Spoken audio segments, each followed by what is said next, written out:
विकास और सबका विश्वास, इस भाव में 140 करोड़ लोगों की कहीं ना कहीं एक जो उनके कल्याण के प्रति जो कामना है वो अपने आप में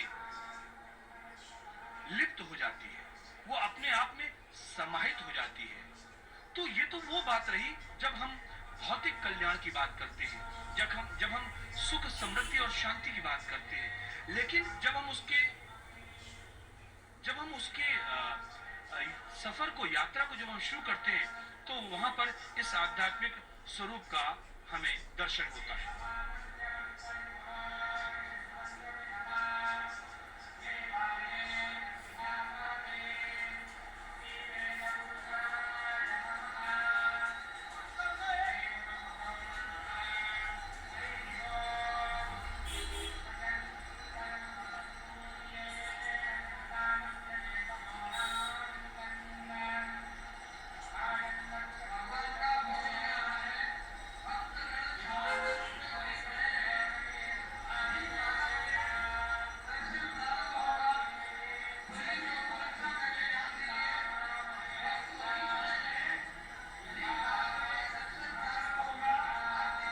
ये दो तलों को फिलहाल ये दृश्य आप देख पा रहे हैं, गर्भगृह भी देख पा रहे हैं और सीधे ऊपर जो है वो राम परिवार, राम दरबार देख सकते हैं।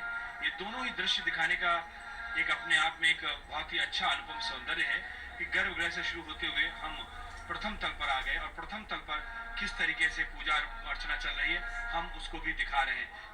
नीचे यानी कि जो गर्भगृह है, जो प्रथम तल है, उस पर राम जन्म उत्सव की तैयारियां हैं और ऊपर यहाँ पर राम परिवार हम यहाँ पर दिखा रहे हैं। यहाँ पर हनुमान जी बैठे हुए सेवक के रूप में और लोग अपने अपने राम में रमे हुए हैं।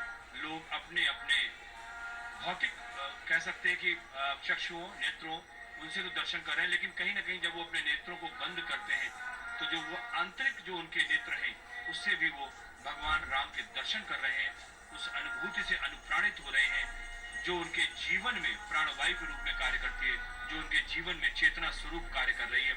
उस आध्यात्मिक सौंदर्य बोध से भी वो अनुप्राणित हो रहे हैं। ये विहंगम दृश्य श्री राम जन्मभूमि मंदिर परिसर का, और जैसे जैसे कैमरा पैन कर रहा है, जैसे जैसे कैमरा लगातार आगे की ओर बढ़ रहा है, हम देख पा रहे हैं एक एक स्तंभ हमारे स्क्रीन के सामने से निकल रहा है और ठीक सामने जो मेन ऑब्जेक्ट के रूप में है वो है श्री राम जन्मभूमि मंदिर परिसर का वो विहंगम दृश्य।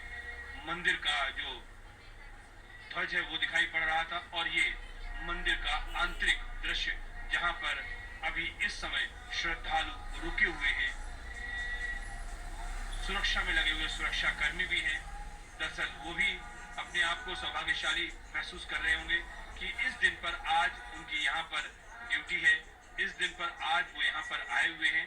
और निश्चित तौर पर कहते हैं ना, हम लोग आपस में बात करते हुए श्री राम ने बुलाया है इसलिए हम सब यहाँ पर आए हैं। ईश्वरीय इच्छा के बगैर कहाँ कुछ होता है, जो कुछ होता है वो ईश्वरीय इच्छा के फल स्वरूप ही होता है। कई बार हम लोग आपस में कहते हैं या हो सकता है कि अज्ञानतावश कहते हैं मैंने ये किया है, मैंने वो किया है, मेरी वजह से ऐसा हुआ। मुझे लगता है ये महज अज्ञानता ही है। मैं यहाँ पर बोल रहा हूँ तो ये ईश्वरीय प्रेरणा के बाद ही शायद ये संभव हुआ है। मैं यहाँ पर बोल रहा हूँ, मैं शरीर मात्र हो सकता हूँ लेकिन मेरे